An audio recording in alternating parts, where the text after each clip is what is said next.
آج کل کیونکہ فائلر کا سیزن چل رہا ہے، ہر بندہ آپ کو یہی کہہ رہا ہے کہ آپ نے فائلر ہونا ہے، اگر آپ فائلر نہ ہوں گے تو آپ کو یہ نقصان ہوگا، آپ کو وہ نقصان ہوگا، لیکن آپ کو کوئی یہ بندہ نہیں بتا رہا کہ کیا آپ فائلر ہو سکتے ہیں یا نہیں ہو سکتے، کیونکہ ایف بی آر نے کچھ شرائط رکھی ہیں، کچھ کیٹیگری بنائی ہے، اگر آپ اس کے اندر آتے ہیں تو آپ فائلر ہو سکتے ہیں، آپ کو ضرورت ہے کہ آپ لازمی فائلر، اگر آپ اس شرائط میں نہیں آتے تو آپ کو فائلر ہونے کی کوئی بھی ضرورت نہیں ہے۔ آج ہم اس ویڈیو میں 5 ایسے افراد کو ڈسکس کریں گے جن کو فائلر ہونے کی ضرورت نہیں ہے، وہ کبھی بھی فائلر نہیں ہو سکتے۔ میرا نام رحیل طارق ہے اور میں ایڈوکیٹ ہائی کورٹ ہوں۔ آپ دیکھ رہے ہیں channel R T S legal consultant. Video کی طرف بننے سے پہلے میری آپ سے ریکویسٹ ہے کہ اگر آپ ہمارے چینل پہ نئے ہیں تو آپ لازمی اس کو سبسکرائب کریں، فالو کریں اور بیل آئیکن کو لازمی کلک کریں تاکہ آپ کو انفارمیٹیو ویڈیوز ڈیلی بیس پہ ملتی رہیں۔ آج کی ویڈیو میں ہم 5 ایسے افراد کو ڈسکس کریں گے جن کو ایف بی آر کبھی بھی فائلر نہیں کرتی، چاہے وہ کچھ بھی کر لیں، کسی کنسلٹنٹ کے پاس، کسی ایجنٹ کے پاس چلے جائیں، وہ آپ کو کبھی بھی فائلر نہیں کرے گا، لیکن آپ سے اپنی فیس لے کے آپ کو پریشان کرے گا، آپ کے لیے مشکل پیدا کرے گا۔ لیکن آپ اگر اس کیٹیگری میں آتے ہیں تو آپ کبھی بھی فائلر نہیں ہو سکتے۔ سب سے پہلے ایسا فرد جس کے پاس ویلڈ آئی ڈی کارڈ نہیں ہے، یعنی کہ اس کا شناختی کارڈ بنا نہیں ہے، یا وہ کسی ریزن کی وجہ سے عدالت سے بلاک ہے، یا وہ رینیو نہیں ہو سکتا، تو وہ والا بندہ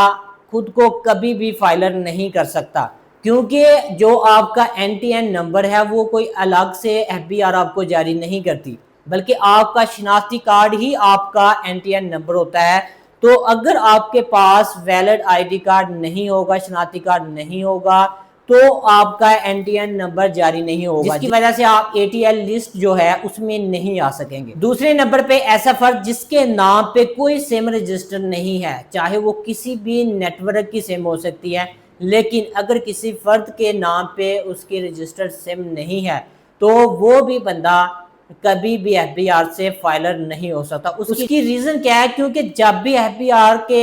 ویب سائٹ پہ آپ اپنا رجسٹریشن کرنے لگیں گے تو آپ کی سم پہ بھی کوڈ آئے گا، آپ کی جی میل پہ بھی کوڈ آئے گا، لیکن اگر آپ کے نام پہ کوئی سم رجسٹر نہ ہوگی تو آپ کو کوئی بھی کوڈ نہیں آئے گا اور آپ واپس اس کی ویب سائٹ پہ اپڈیٹ نہیں کر سکتے۔ اس لیے اگر آپ کے نام پہ کوئی سم نہیں ہے تو آپ ایف بی آر سے فائلر نہیں ہو سکتے۔ اگر آپ فائلر ہونا چاہتے ہیں تو آپ کو چاہیے کہ آپ فوراً اپنے نام پہ سم نکال لیں اور اس کو اپنے یوز میں لے کے آئیں۔ تیسرے نمبر پر آتے ہیں کہ اگر کوئی بندہ 18 سال سے کم ہے، یعنی کہ نابالغ ہے، تو وہ بھی کبھی بھی ایف بی آر سے رجسٹر نہیں ہو سکتا، کبھی بھی فائلر نہیں ہو سکتا، کیونکہ اکثر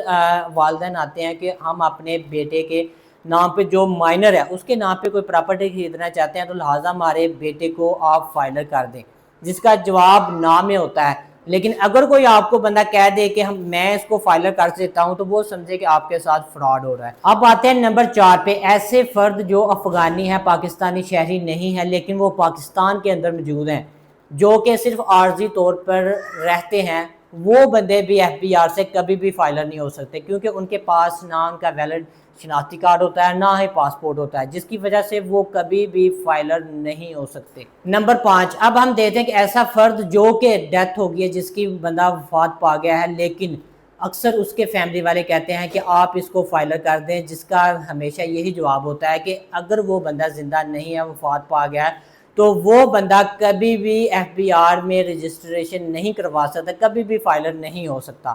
جی یہ تھے 5 ایسے فرد جو کبھی بھی ایف بی آر میں رجسٹر نہیں ہو سکتے، کبھی بھی خود کو فائلر نہیں کر سکتے۔ اب دیکھتے ہیں کہ اگر کوئی بندہ جس کا آئی ڈی کارڈ ایکسپائر ہو گیا ہے یا رینیو نہیں ہو رہا تو وہ بندہ کیا کرے۔ وہ سب سے پہلے اس کے خلاف کیس کرے، اگر تو نادرا والے حل کرتے ہیں ٹھیک ہے، نہیں تو اس کے پاس پاور ہے کہ وہ عدالت سے رجوع کر کے بھی اپنا آئی ڈی کارڈ بحال کر سکتا ہے اور اپنا ویلڈ شناختی کارڈ کے تھرو ایف بی آر میں رجسٹر ہو سکتا ہے۔ اس کے بعد ایسے فرد جو اکثر کہتے ہیں کہ ہمارا جو گھر کا ممبر ہے وہ ڈیتھ ہو گئی ہے، اس کی وفات پا گیا ہے، لہٰذا اس کے نام پہ کچھ پراپرٹی بھی ہے، اس کو ٹرانسفر کروانا چاہتے ہیں تو آپ اس کو بھی فائلر کر لیں۔ لیکن اس کا جو لیگل طریقہ ہے وہ یہ طریقہ کار ہوتا ہے کہ آپ کا وہ فیملی میں اگر کوئی بڑا ہے، جیسے والدین ہے، بھائی ہے، بڑا ہے، تو آپ اس کی وراثت میں آئیں، اس کو وراثت میں آپ نے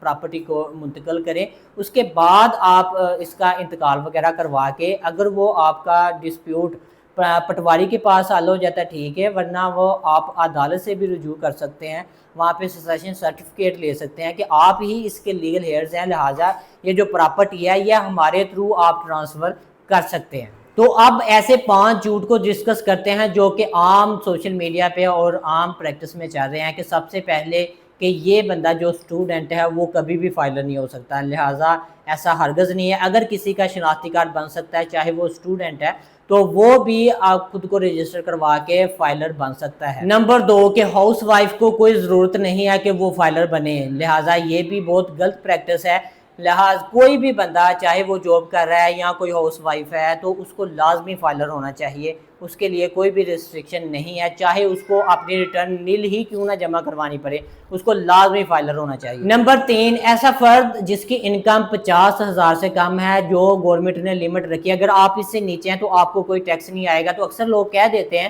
کہ ہمیں فائلر ہونے کی ضرورت نہیں ہے کیونکہ ہماری انکم اتنی ہے،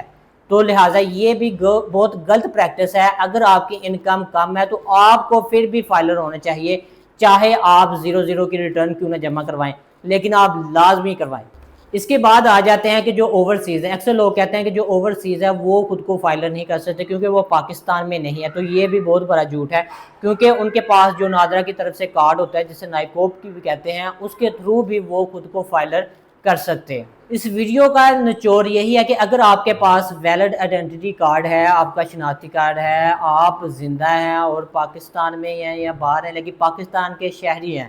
تو آپ کو کوئی بھی فائلر ہونے سے روک نہیں سکتا۔ تو یہ تھی آج کی ہماری ویڈیو، اگر آپ کو اچھی لگے تو آپ سے ریکویسٹ ہے کہ آپ اس چینل کو لازمی سبسکرائب کریں، شیئر کریں، تاکہ آپ کو ڈیلی بیس پہ ایسی انفارمیٹیو ویڈیوز ملتی رہیں۔